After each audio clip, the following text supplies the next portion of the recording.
सुनील वर्मा एक 42 वर्षीय bank clerk था जो पुणे के बाहरी इलाके में एक साधारण फ्लैट में रहता था। हर दिन एक जैसा था, उठना, तैयार होना, सुबह 7:30 की बस पकड़ना, काउंटर के पीछे काम करना, घर लौटना, खाना, सोना। उसकी जिंदगी घड़ी की तरह चलती थी, पूर्वानुमानित और शांत। लेकिन जो कोई नहीं जानता था, शायद उसकी पत्नी भी नहीं, कि सुरेश ने एक बार संगीतकार बनने का सपना देखा था। कॉलेज में वह अपनी गिटार की कला के लिए जाना जाता था।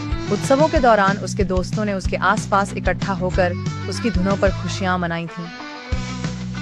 लेकिन जैसे जैसे जीवन आगे बढ़ा, जिम्मेदारियां बढ़ गईं। उनके पिता का जल्दी निधन हो गया और सुरेश को अपने छोटे भाइयों का सहारा बनना पड़ा। संगीत पीछे छूट गया और एक स्थिर नौकरी उनका एकमात्र लक्ष्य बन गया। साल गुजरते गए। उसकी गिटार, जो कभी उसका सबसे करीबी दोस्त थी, अब एक धूल भरी अलमारी के कोने में एक भूली हुई याद की तरह बंद थी। एक शाम साफ सफाई करते समय सुरेश उस पुराने वाद्य यंत्र पर ठोकर खा गया।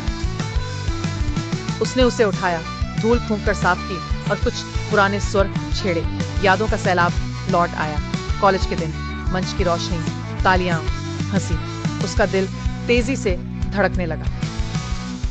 उस रात जब सब सो गए, उसने गिटार को ठीक से ट्यून किया और धीरे धीरे बजाया। शुरू में यह अजीब था, लेकिन उसकी उंगलियां याद कर रही थीं। दिन हफ्तों में बदल गए।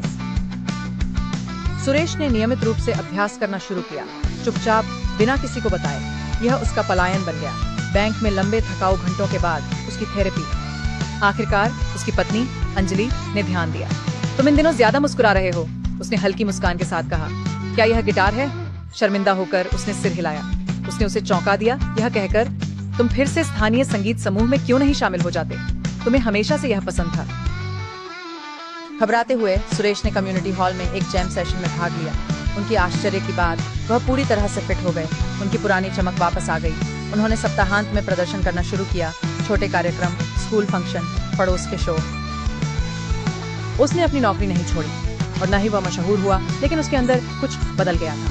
वह फिर से जीवित हो गया था। सिर्फ जी नहीं रहा था, बल्कि वास्तव में जीवन को महसूस कर रहा था। सालों में पहली बार उसके दिन सिर्फ जीवित रहने के लिए नहीं थे, वे खुशी के लिए थे। नैतिकता। कभी कभी खुशी बड़े छलांग से नहीं आती। यह उन चीजों की ओर लौटने से आती है जिन्हें आप कभी प्यार करते थे। मध्यम वर्गीय जीवन बलिदान मांग सकता है, लेकिन यह सपनों को हमेशा के लिए दफन नहीं कर सकता।